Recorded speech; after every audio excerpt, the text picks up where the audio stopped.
Takulandirani ku AMTV Malawi kuchimake kwa nkhani zenizeni. Ngati nkhani imeneyo kuno kulibe, dziwani kuti nkhani imeneyo ndi yabodza.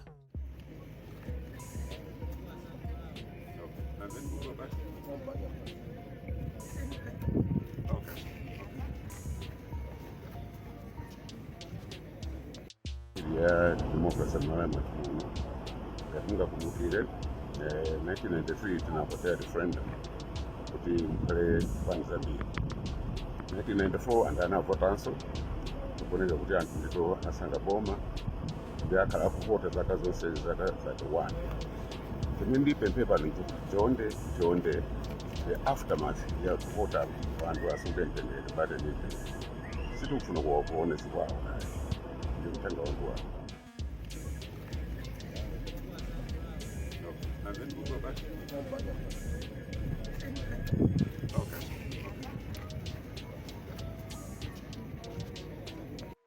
ya democracy Malawi katika kumukire 1993 tunapotea referendum kuti pale kwanza mbili 1994 andana votanso kuboneka kuti anthu ndito asanga boma byakhala kuvota zaka zonse zaka 1 timindi pemphepa kuti chonde the aftermath ya kuvota anthu asunge mtendere bade niti sitikufuna kuona zikwawo ndi mtanga wangu wa and verified 7 critical incidents. Critical incidents are events that in nature can impact the polling and the electoral outcome. Observers not permitted to observe, and these were 4 incidents. Chisanko Watch notes that there had been some challenges with observers accessing polling stations. This occurred due to issues with the transfer of the observer details from the district headquarters and the polling centers. Chisanko Watch has worked closely with the Malawi Electoral Commission to resolve these issues and ensure that the observers have full access to polling stations. Examples of these challenges include in Palapala FP School, Lilongwe Central, the observers' details could not be found at the polling station. The details were not sent from the MEC district office to the polling station. In Beni Estate Junior Primary School, Cholo, Southern Region, the observer was not initially allowed to observe. The presiding officer later allowed him in. However, a Malawi Defense Force officer ejected the observer on claims of a lack of an official accreditation card and instructed the observer to stay 100 meters away from the station.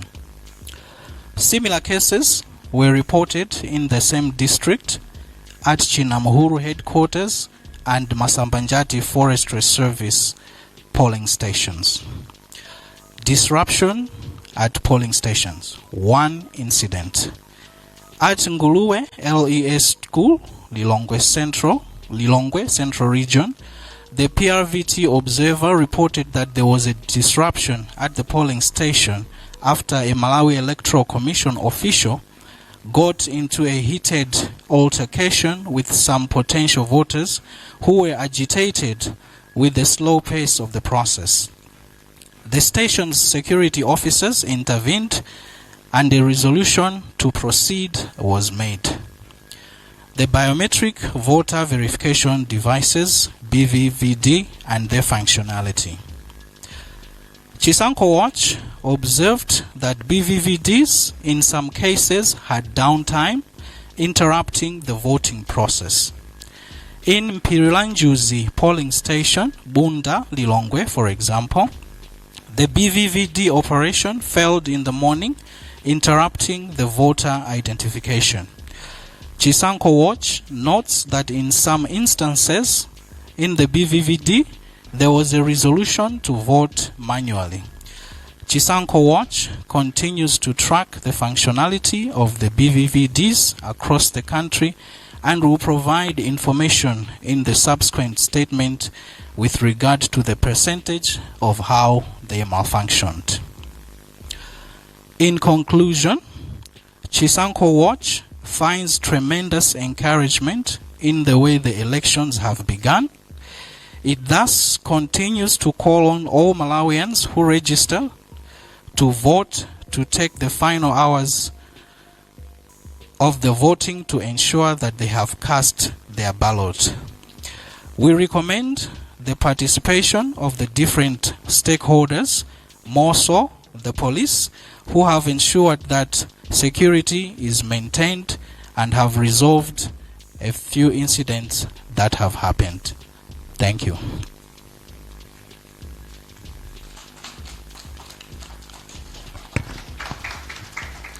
Zikomo kwambiri potiwerengera statement imeneyo. Pano ndifuna ndiyitane Mr. Louis Msiyatungu omwe atiwerengere statement yomweyo muchichewa.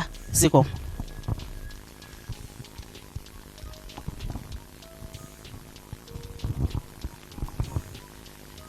Zikomo kwambiri mwachidule kwambiri statement imene ma board members athu atiwerengera pano yamba ndi malonje, ndipo malonje ake akunena kuti pakatha zaka 5 zilizonse Amalawi timakumana kuti tikasankhe tsogolo la dziko lathu podusira ku ballot kapena kuponya ballot yathu.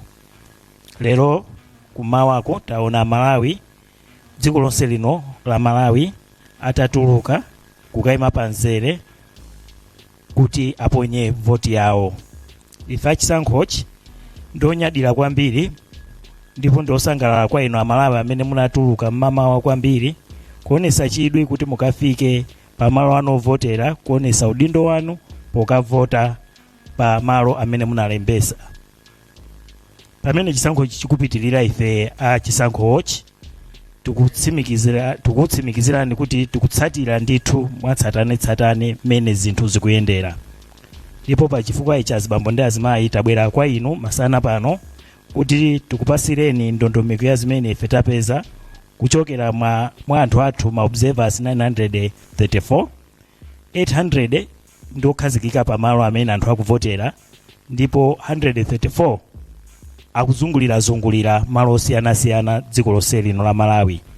Ife chisankhochi tikugwiritsa ntchito imene timayitchula kuti process and results verification for transparency, kuti tipeze dongosolo amene chisankho chikuyendera. Iyi ndi dongosolo imene ili yozama kwambiri kachitidwe kake, ndipo tikuunikira mmene malo ovotera akhazikisidwira, mmene atsegulira, mmene anthu akuponyera voti yawo, komanso kumazulo kuno mmene mavoti atawerengedwe. Kupitirirapo ife chisankhochi titulusanso ndondomeko ndipo chitsimikizo cha mmene Malawi Electoral Commission atanenere maliza sawo potsimikiza ndi zimene ife tapeza. Chisankhochi ikupitirira kuunikira mmene ma station onse atseguliridwa Malawi muno, ndipo tikukupasirani zimene tapeza chakummawa kupofika 12 o'clock masana. Izi zachokera kwa ma observers 789 mwa 800 amene takhazikisa. Osayiwala kupanga subscribe ku channel ya AMTV Malawi.